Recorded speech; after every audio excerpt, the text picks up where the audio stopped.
Hi friends, நம்ம தமிழ்நாட்டில் ஆவடியில் இருக்கிற ஹெவி வெஹிக்கிள்ஸ் ஃபேக்ட்ரியிலேருந்து பார்த்தீங்கன்னா அப்ரெண்டிஸ்ஷிப் ஜாப்புக்கான நோட்டிஃபிகேஷன் வெளியிட்டிருக்காங்க. சரிங்களா? அதை பற்றின ஒரு முக்கியமான விவரங்களை நம்ம பார்க்கலாம். இது பார்த்தீங்கன்னா மினிஸ்ட்ரி ஆஃப் டிஃபென்ஸ் அந்த டிபார்ட்மெண்ட்டுக்கு கீழே வரக்கூடிய ஒரு ஹெவி வெஹிக்கிள்ஸ் ஃபேக்ட்ரி. சரிங்களா? இந்த வேலைவாய்ப்பு எப்போ அறிவிச்சிருக்காங்கன்னா இந்த மாதம் 8ஆம் தேதி அறிவிச்சிருக்காங்க. 8 ஜூன் 2024. ஓகேங்களா? அப்புறம் இவங்க யாருக்கு இந்த வேலைவாய்ப்பு ரெக்ரூட் பண்ணுறாங்கன்னா, அதாவது அப்ரெண்டிஸ்ஷிப் பார்த்தீங்கன்னா நான் ஐடிஐ அப்புறம் ஐடிஐ கேட்டகரி அவங்களுக்கு தான் ரெக்ரூட் பண்ணுறாங்க. சரிங்களா? அதே போல் இப்போ இந்த அப்ரெண்டிஸ்ஷிப்புக்கு ஆல்ரெடி யாரெல்லாம் அப்ளை பண்ணியிருக்கீங்களோ அவங்களாம் மறுபடியும் ரீஅப்ளை பண்ணணும் அப்படின்னு சொல்லியிருக்காங்க. அப்புறம் எந்த கேண்டிடேட்லாம் ஆல்ரெடி முடிச்சிருக்கீங்க. சரிங்களா? யாரெல்லாம் ஆல்ரெடி ட்ரைனிங் முடிச்சிருக்கீங்களோ அவங்க அப்ளை பண்ணக்கூடாது, நாட் எலிஜிபிள் அப்படின்னு சொல்லியிருக்காங்க. சரிங்களா? அப்புறம் இது ஸ்டார்டிங் டேட்டு அப்ளிகேஷன் ஸ்டார்ட் பார்த்தீங்கன்னா இந்த நோட்டிஃபிகேஷன் அறிவிச்ச டேட்டு தான் 8 ஜூன் 2024. எப்போ க்ளோஸ் ஆகுது அப்படின்னு பார்த்தீங்கன்னா 22 ஜூன் 2024. சரிங்களா? இதான் லாஸ்ட் டேட்டு. அப்புறம் ஏஜ் லிமிட் சொல்லியிருக்காங்க. ஏஜ் லிமிட் பாருங்கள் கேட்டகிரி வைஸு மினிமம் 15 வயசுலேருந்து 24 வயசுக்கு இருக்கணும் அப்படின்னு சொல்லியிருக்காங்க. அதாவது இந்த டேட் பிரகாரம், அதாவது 22 ஜூன் 2024 படி. சரிங்களா? அப்புறம் ஏஜ் ரிலாக்ஸேஷனுமே சொல்லியிருக்காங்க. யூஆர் கேட்டகரிக்கு பார்த்தீங்கன்னா 24 வயசு, ஓபிசிக்கு 27, எஸ்சி எஸ்டிக்கு 29, அப்புறம் ஃபிசிக்கலி ஹேண்டிகேப்டடுக்கு 10 இயர்ஸ் ரிலாக்ஸேஷனு. அப்புறம் ஐடிஐ கேண்டிடேட்ஸுக்கு பாருங்கள் அவங்களுக்கு ஃபர்தராக அந்த ரூல்ஸ் பிரகாரம் ஏஜ் ரிலாக்ஸேஷன் வழங்கப்படும் அப்படின்னு சொல்லியிருக்காங்க. மினிமம் ஏஜ் பார்த்தீங்கன்னா 15 தான். அப்புறம் குவாலிஃபிகேஷன். சரிங்களா? கல்வி தகுதி பாருங்கள். நான் ஐடிஐ கேட்டகரிக்கு மினிமம் 10th முடிச்சிருந்தாலே போதும். மினிமம் 50% மார்க் செக்யூர்டு பண்ணியிருக்கணும். அதே போல் 10th மேத்ஸ் சயின்ஸ் சப்ஜெக்டில் பாருங்கள் 40% மார்க் ஸ்கோர் பண்ணியிருக்கணும் மினிமம். ஓகேங்களா? இது நான் ஐடிஐ கேட்டகரிக்கு. அதே ஐடிஐ கேட்டகரிக்கு பாருங்கள் அவங்களும் அதே போல் தான் 10th முடிச்சிருக்கணும். அதே போல் ஐடிஐ. சரிங்களா? ஐடிஐ ட்ரேட் ஏதாவது ஒரு ட்ரேட் ஃபீல்டு ஐடிஐயில் முடிச்சிருக்கணும். நேஷ்னல் லெவல் இல்லைன்னா ஸ்டேட் லெவல். ஓகேங்களா? அதெல்லாம் முடிச்சிருக்கணும். மினிமம் 50% மார்க் செக்யூர்ட் பண்ணியிருக்கணும் அப்படின்னு சொல்லியிருக்காங்க. இதுதான் எஜுகேஷன் குவாலிஃபிகேஷன். நெக்ஸ்ட் பாருங்கள் இதுதான் வேகன்சி டீட்டெயில்ஸ். இந்த அப்ரெண்டிஸ்ஷிப் ட்ரைனிங்கான வேகன்சி டீட்டெயில்ஸ் சொல்லியிருக்காங்க.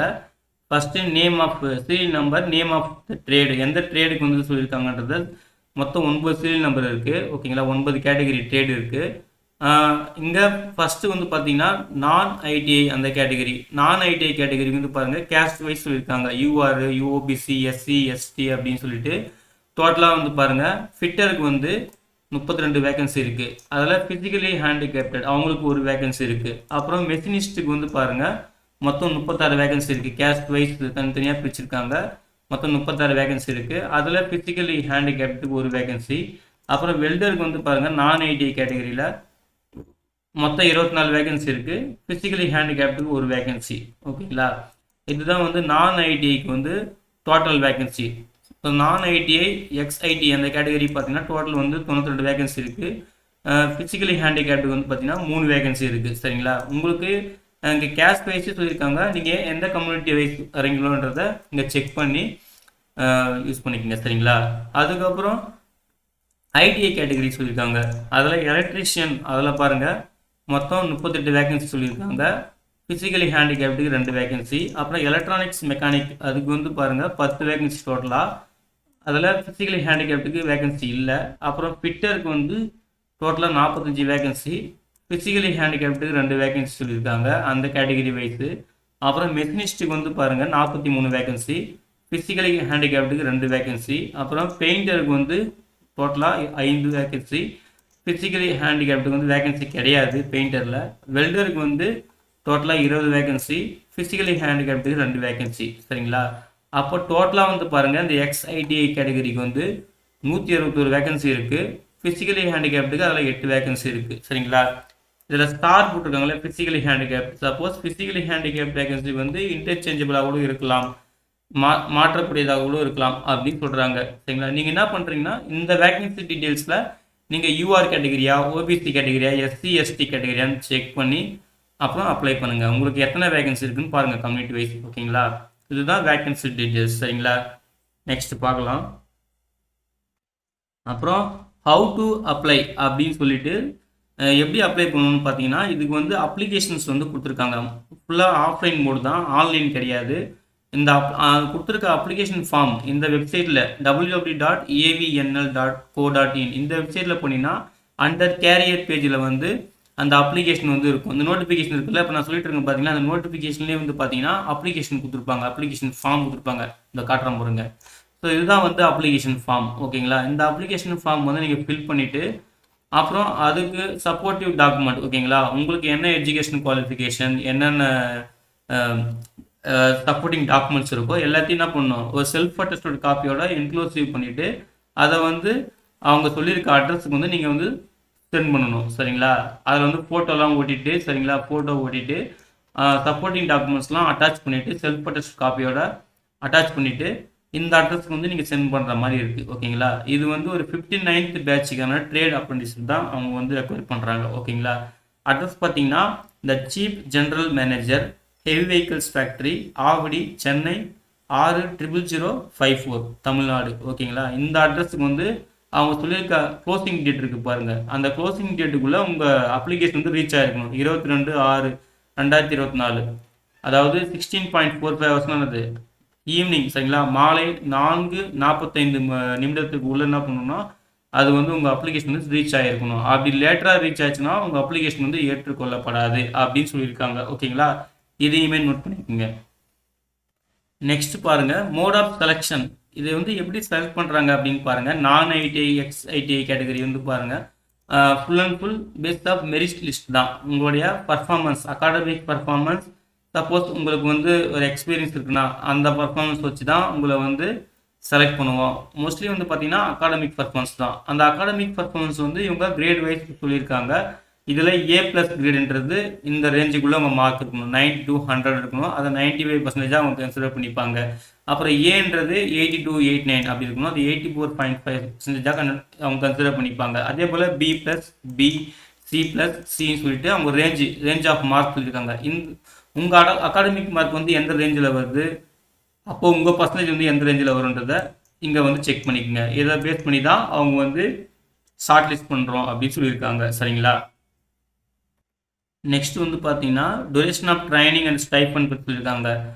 ட்ரைனிங் வந்து பாருங்கள், டோட்டலி வந்து 2 இயர்ஸ் தான் வந்து நான் ஐடிஐ இருந்தாலும் சரி, எக்ஸ் ஐடிஐ இருந்தாலும் சரி 2 இயர்ஸ் தான் வந்து ட்ரைனிங் சொல்லியிருக்காங்க. ஸ்டைஃபண்ட் வந்து அதுக்கு பாருங்கள், நான் ஐடிஐ கேட்டகரிக்கு வந்து ஃபஸ்ட் இயருக்கு வந்து 600 இல்லைனா 6000, சாரி 5000லேருந்து 6000 இருக்கலாம் அப்படின்னு சொல்லியிருக்காங்க. செகண்ட் இயருக்கும் அதே போல் தான் 5500லேருந்து 6600 வரைக்கும் இருக்கலாம் அப்படின்னு சொல்லியிருக்காங்க. இது நான் ஐடிஐ கேட்டகரிக்கு. ஓகேங்களா, அப்புறம் எக்ஸ் ஐடிஐ, அதாவது ஐடிஐ பாஸ் அந்த கேண்டிடேட்டுக்கு, இது வந்து 10th கேண்டிடேட் தான். இது வந்து ஐடிஐ பாஸ் கேண்டிடேட்டுக்கு அவங்களுக்கு வந்து ஃபஸ்ட் இயருக்கு வந்து 7700 ரூபாய் இருக்கும், செகண்ட் இயரில் வந்து 8050 ரூபாய் இருக்கும் அப்படின்னு சொல்லியிருக்காங்க. இது ஸ்டைஃபண்டு. அப்புறம் டூரேஷன் ஆஃப் ட்ரைனிங். ஓகேங்களா, 2 வருஷம் உங்களுக்கு வந்து ட்ரைனிங் கொடுக்குறாங்க. அப்புறம் இதை தவிர்த்து வேறு எந்த அலவன்ஸும் உங்களுக்கு வந்து பே பண்ண மாட்டோம் அப்படின்னு சொல்லியிருக்காங்க. நீங்கள் வந்து ஜாயின் பண்ணுறீங்கன்னா at the time of joining நீங்கள் என்ன பண்ணணும்னா உங்கள் பேங்க் பாஸ்புக் வந்து சப்மிட் பண்ணுற மாதிரி இருக்கும். அது வந்து நேஷ்னலைஸ்டு பேங்க் அப்படி பேங்காக இருக்கணும். சரிங்களா, அதையும் கிளியராக சொல்லியிருக்காங்க. சரிங்களா, அப்புறம் பேமெண்ட் ஆஃப் ஃபீ அதை வந்து சொல்லியிருக்காங்க. இதுக்கு வந்து பாருங்கள், SC, ST, physically challenger persons, transgenders, others அப்படின்னு சொல்லிட்டு அவங்கள தவிர்த்து மற்ற எல்லா கேண்டிடேட்டுக்கும் வந்து பாருங்கள் 100 ரூபாய் தான் வந்து அப்ளிகேஷன் ஃபீஸ். சரிங்களா, இது வந்து நீங்கள் இந்தியன் போஸ்ட் ஆஃபீஸ் இருக்குது பார்த்தீங்களா, அங்கேயும் வந்து நீங்கள் பே பண்ணலாம். அப்படி இல்லைன்னா SBI கலெக்ட், அதாவது ஆன்லைன் மூலியமாகவும் நீங்கள் வந்து பே பண்ணலாம் அப்படின்னு சொல்லியிருக்காங்க. சரிங்களா, இதுதான் வந்து அப்ளிகேஷன் ஃபீ. ஒன்லி 100 ரூபீஸ் தான். சரிங்களா, 100 ரூபாய் தான் நீங்கள் பே பண்ணுற மாதிரி இருக்கும். ஓகேங்களா, நெக்ஸ்ட் ஃபர்தராக உங்களுக்கு ஏதாவது டவுட் இருந்தது அப்படின்னா உங்களுக்கு வந்து மெயில் ஐடி கொடுத்துருக்காங்க. இந்த மெயில் ஐடிக்கோ இல்லை இந்த டெலிஃபோன் நம்பருக்கோ நீங்கள் கால் பண்ணி கூட உங்கள் கொரீஸ் வந்து நீங்கள் வந்து கிளியர் பண்ணிக்கலாம் அப்படின்னு சொல்லிட்டு டைமிங் சொல்லியிருக்காங்க. காலை 9 மணிலேருந்து அப்புறம் மதியம் 12:30 மணி வரைக்கும். அதுக்கப்புறம் பார்த்தீங்கன்னா 2 மணிலேருந்து ஈவினிங் வந்து 4:30 வரைக்கும் நீங்கள் வந்து ஆல் ஒர்க்கிங் டேஸில் வந்து நீங்கள் இந்த நம்பர்ஸ் கொடுத்துருக்க நம்பருக்கோ இல்லை மெயில் அடிக்க என்ன பண்ணலாம், நீங்கள் வந்து உங்கள் கொரீஸை வந்து இன்ஃபார்ம் பண்ணி கிளியர் பண்ணிக்கலாம் அப்படின்னு சொல்லியிருக்காங்க. அதுக்கப்புறம் ஜென்ரல் இன்ஸ்ட்ரக்ஷன்லாம் சொல்லியிருக்காங்க. சரிங்களா?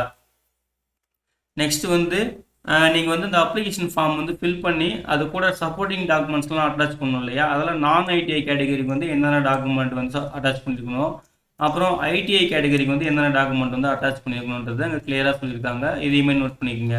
இவ்வளோ தான் ஃப்ரெண்ட்ஸ். இது வந்து பார்த்தீங்கன்னா கம்ப்ளீட்டாக இங்கிலீஷில் சொல்லியிருக்காங்க, அதாவது இந்த நோட்டிஃபிகேஷன் டீட்டெயில்ஸு. அதுக்கப்புறம் பார்த்தீங்கன்னா அதே தான் ஹிந்தியில் இருக்கும். சரிங்களா? இங்கிலீஷ் ஹிந்தியில் ரெண்டுமே இதில் இருக்கும், வேறு எதுவும் இல்லை, அதே தான் சொன்ன விஷயந்தான். இப்போது இந்த அப்ளிகேஷன் ஃபார்ம் தான் நீங்கள் மெயினாக ஃபில் பண்ணணும். நான் இந்த பிடிஎஃப், இந்த அப்ளிகேஷன் ஃபார்ம் உள்ள இந்த பிடிஎஃப் நீங்கள் டவுன்லோட் பண்ணுறதுக்கான லிங்க்கையும் இந்த அஃபிஷியல் வெப்சைட்க்கான லிங்க்கையும் இந்த வீடியோ டிஸ்கிரிப்ஷனில் தரேன், நீங்கள் செக் பண்ணி யூஸ் பண்ணிக்கோங்க. சரிங்களா? ஓகே, இது கடைசி டேட் வந்து பார்த்தீங்கன்னா இந்த மாதம் 22 தான். குயிக்காக வந்து அப்ளை பண்ணுங்கள். உங்கள் அப்ளிகேஷன் வந்து மோஸ்ட்லி ஒரு 20-21 தேதிக்குள்ளே ரீச் ஆகிற மாதிரி அந்த அட்ரஸ்க்கு சீக்கிரமாக குயிக்காக சென்ட் பண்ணுங்கள். ஓகேங்களா? ஓகே ஃப்ரெண்ட்ஸ், இந்த தகவலாம் உங்களுக்கு பிடிச்சிருந்தா இந்த வீடியோவை லைக் பண்ணுங்கள் ஃப்ரெண்ட்ஸ். மறக்காமல் உங்கள் ஃப்ரெண்ட்ஸுக்கும் ஷேர் பண்ணுங்கள், யாராவது ஒருத்தருக்காக யூஸ் ஆகும். சரிங்களா? தேங்க்யூ.